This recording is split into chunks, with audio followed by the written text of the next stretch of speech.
Have you ever wondered what the Bible means when it calls Jesus the firstborn of all creation? Does that mean he was created? Was he just a man, or is he truly God? Today, we're diving deep into the Word of God to understand what this powerful title really means, and how it reveals the glory, authority, and divinity of Jesus Christ. Stay with me. You're about to see Jesus in a whole new light. Let's go straight to the verse. Colossians 1 verse 15 says, "He is the image of the invisible God, the firstborn of all creation." Now, at first glance, you might think firstborn means Jesus was created. But let me tell you, that's not what the Bible teaches. And it's definitely not what Paul, the writer of Colossians, meant. In the original Greek, the word used is prototokos, and it doesn't mean first created. It means first in rank, first in authority, the heir, the supreme one. This is about position, not origin. Let's clear this up with the next verse. Colossians 1 verse 16 says, "For by him all things were created in heaven and on earth, visible and invisible. All things were created through him and for him." Wait a second. By him all things were created? If Jesus created everything, then he cannot be a created thing himself. This is the apostolic truth. Jesus is not part of creation. He is the creator. John 1:1-3 confirms it. "In the beginning was the Word, and the Word was with God, and the Word was God. All things were made through him." And verse 14 says, "The Word became flesh and dwelt among us." Hallelujah! That word is Jesus. Now, in the Bible, firstborn doesn't always mean born first.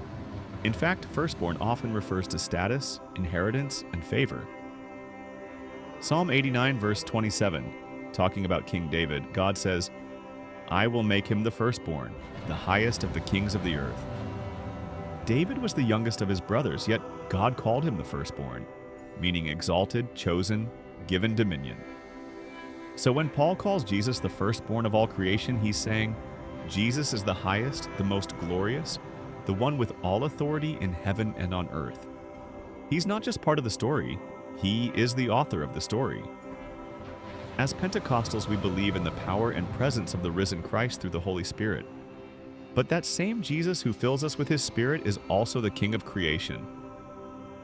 Philippians 2 verse 9-11 says, "Therefore God has highly exalted him and bestowed on him the name that is above every name." And what does that mean for us? It means the Jesus who heals, who delivers, who baptizes in the Holy Ghost is also the preeminent one, the one who reigns before time began, who walks in the fire with us, and who's coming back with glory.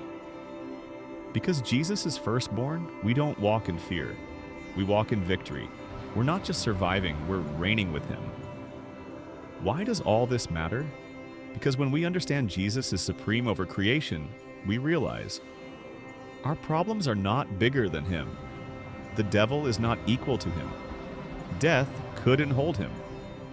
And creation still answers to his name. So when you pray, you're not praying to a weak prophet. You're praying to the Lord of glory. When you worship, you're worshiping the one through whom all things exist. And when you're filled with the Spirit, it's the Spirit of the firstborn, the resurrected, the soon-coming King. Let's pray, Lord Jesus. You are the image of the invisible God, the firstborn over all creation. We worship you, Creator and King. Let this truth burn in our hearts, and may we walk in the power of your name. In Jesus' mighty name we pray. Amen. If this message blessed you, don't keep it to yourself. Like, share, and subscribe. And comment below, Jesus is Lord over all.